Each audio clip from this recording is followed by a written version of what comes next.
We're moving along again pretty good, and so I'm gonna turn it over to live camera and let y'all enjoy for a while.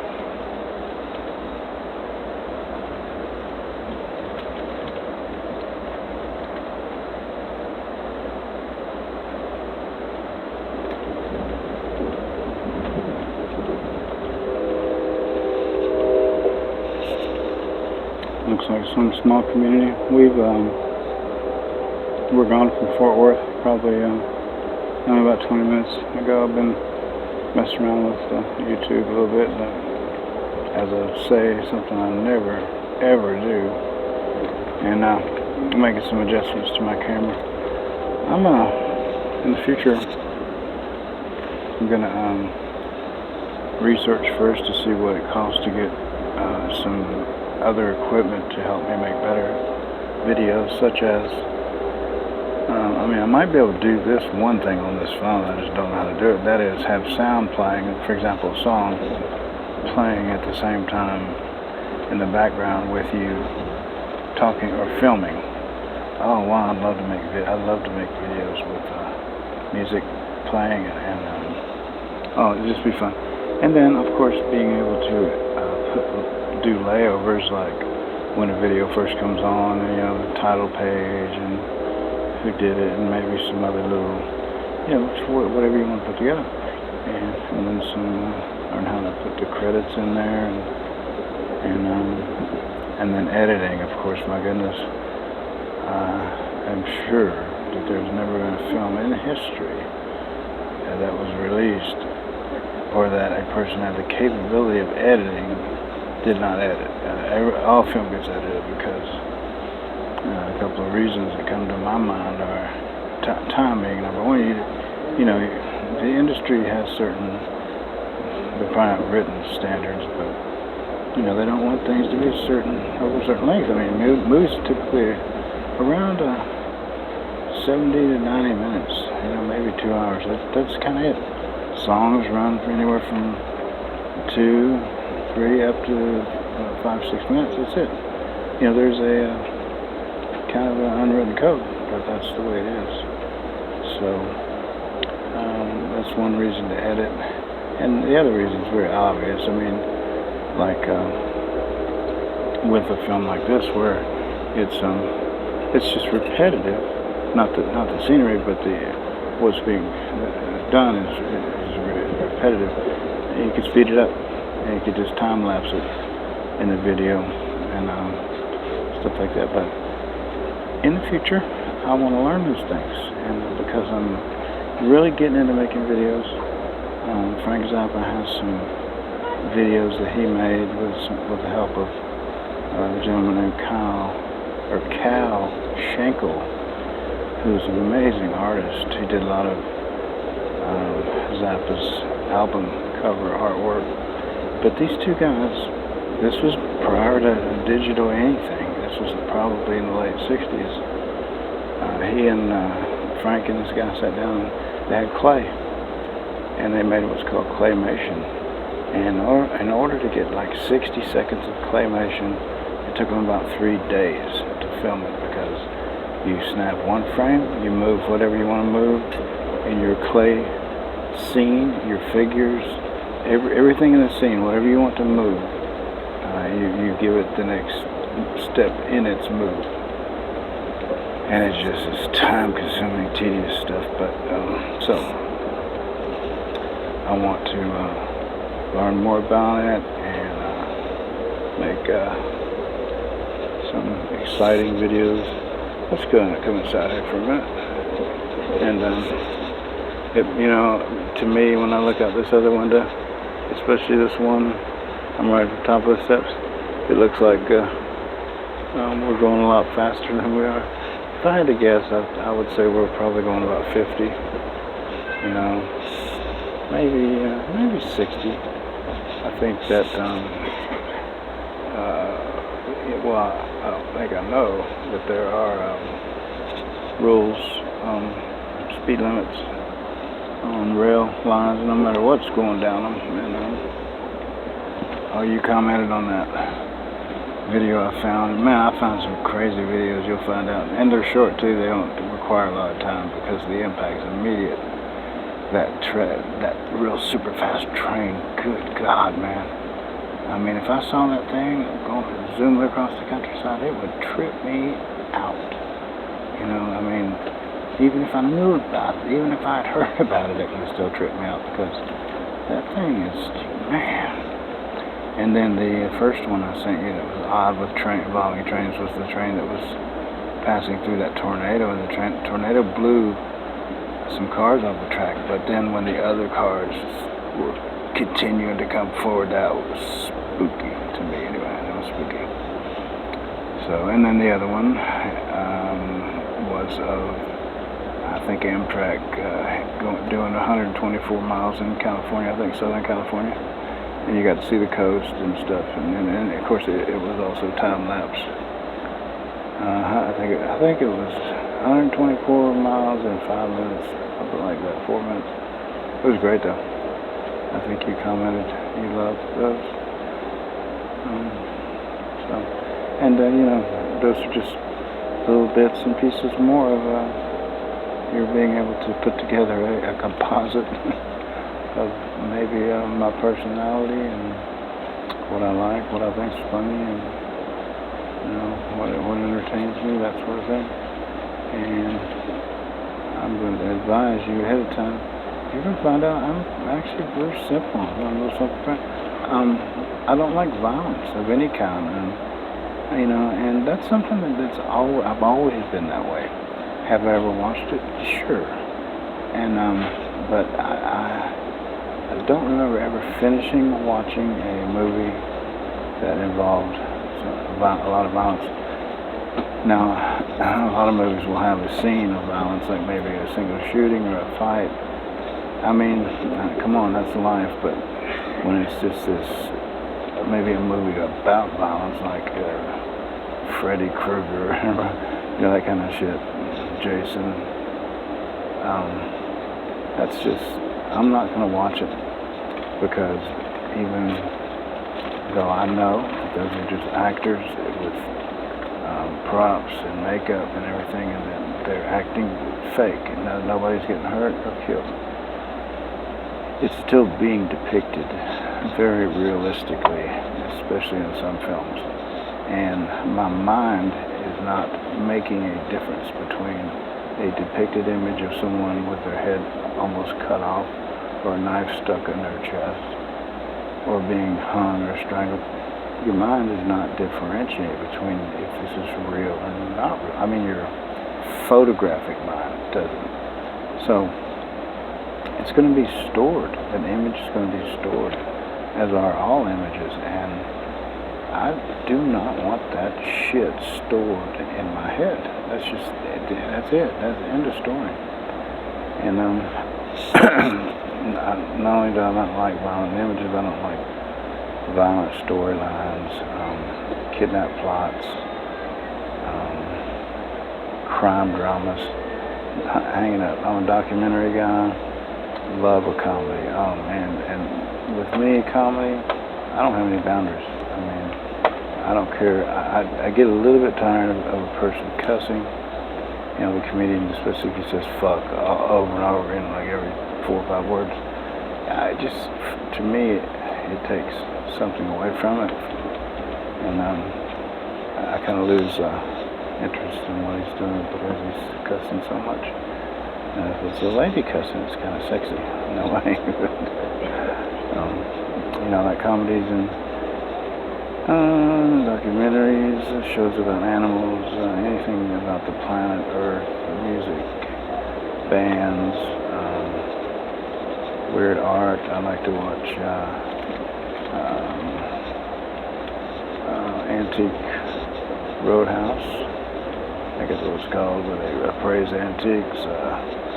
Studio 163 or 183. It's an auction that they have, and shows that involve home repairs, plumbing, electrical. I'm a nerd. I'm a weird nerd. So there you have it.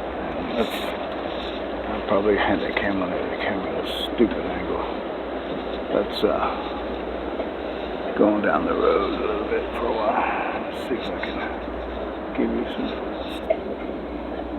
backward looking angle.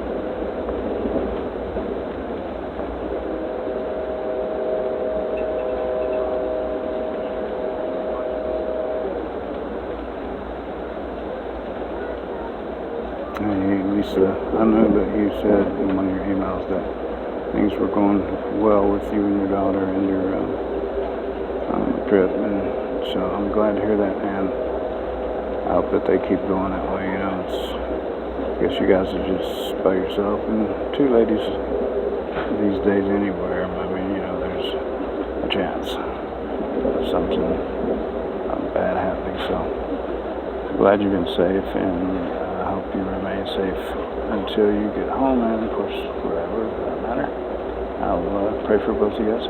And I was curious, you do not have to answer this if you don't want to protect the person's privacy that I'm talking about, and that is, I have wondered, I don't know how old your daughter is, I assume she's over 20 or so, and I just wondered if she knows about me, and has she been watching me on videos, and what does she think?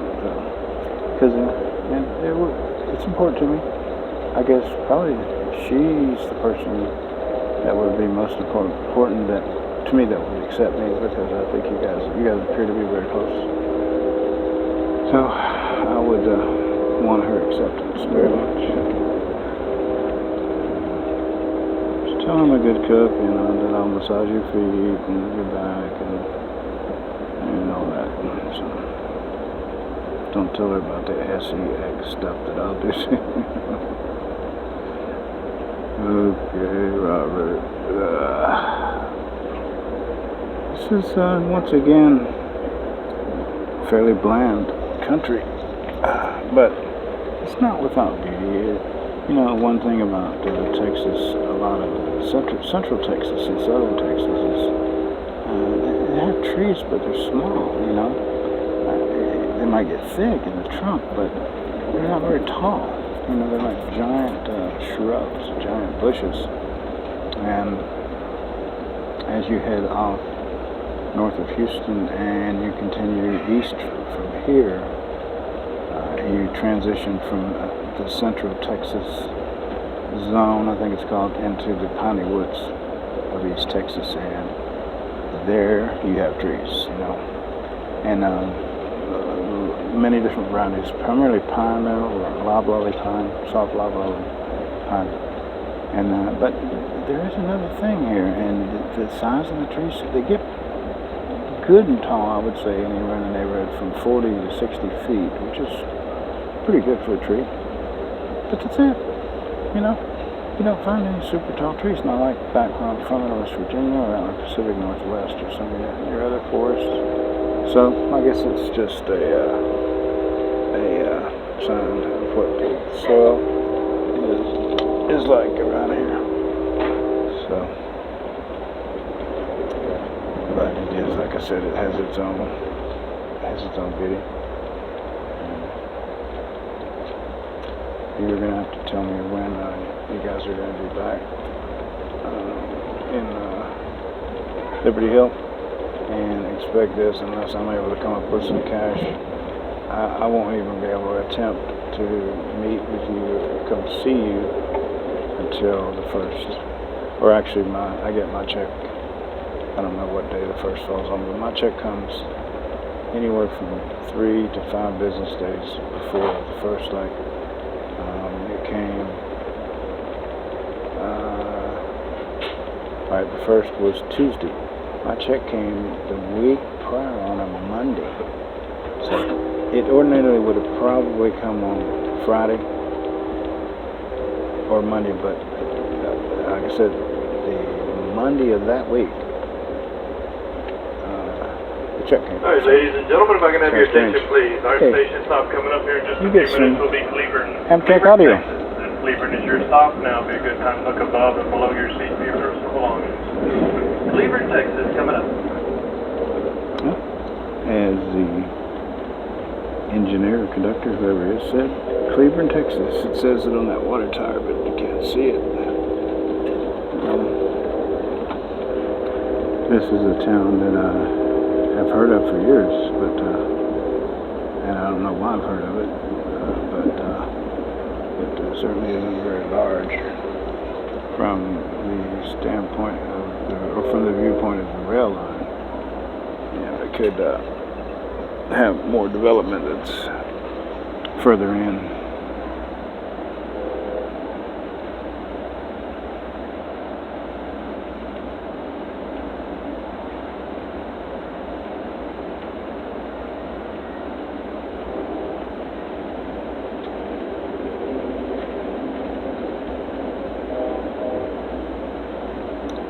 Passenger rail cars are nowhere near as heavy as freight cars,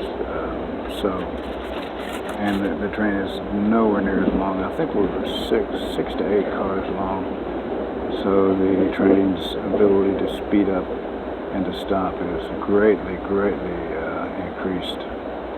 And these kind of trains are much easier to handle under any kind of conditions.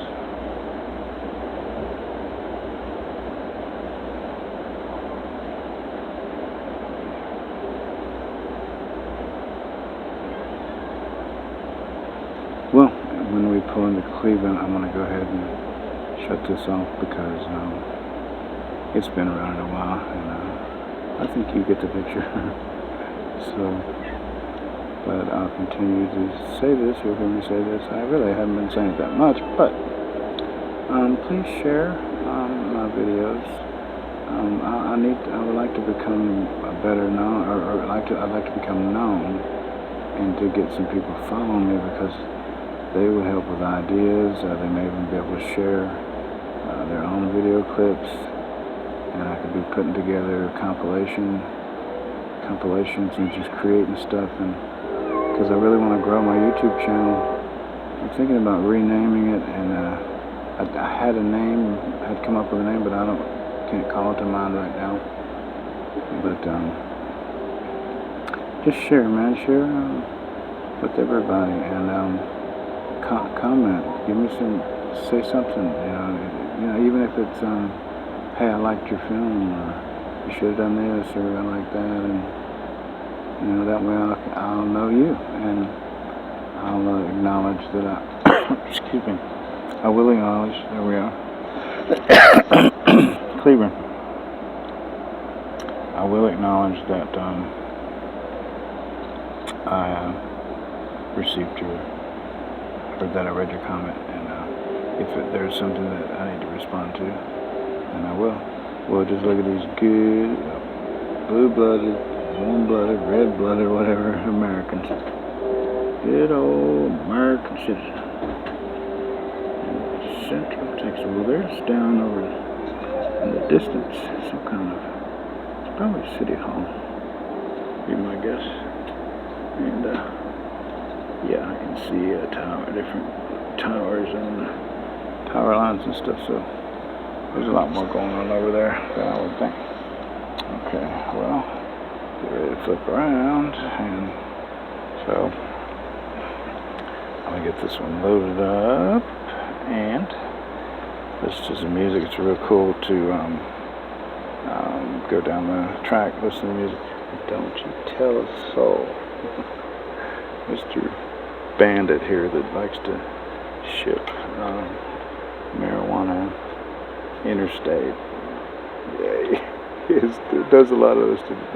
This little thing here is not a crack pipe, okay? So get that out of your head. I was wanting to, I needed a different way to smoke this concentrate. Like I said, it's like wax.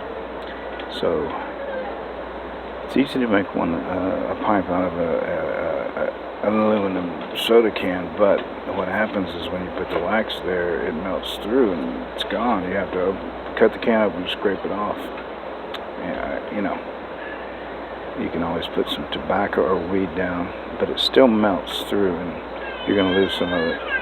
And so I was trying to find something, and I was looking for some tin foil, because you can just make like a little bowl with the handle sticking out so the heat won't transfer up to your fingers. Just hold it, put your dab or whatever down in the bottom of the bowl, put the flame underneath it, and it'll start bubbling. And this stuff, because it is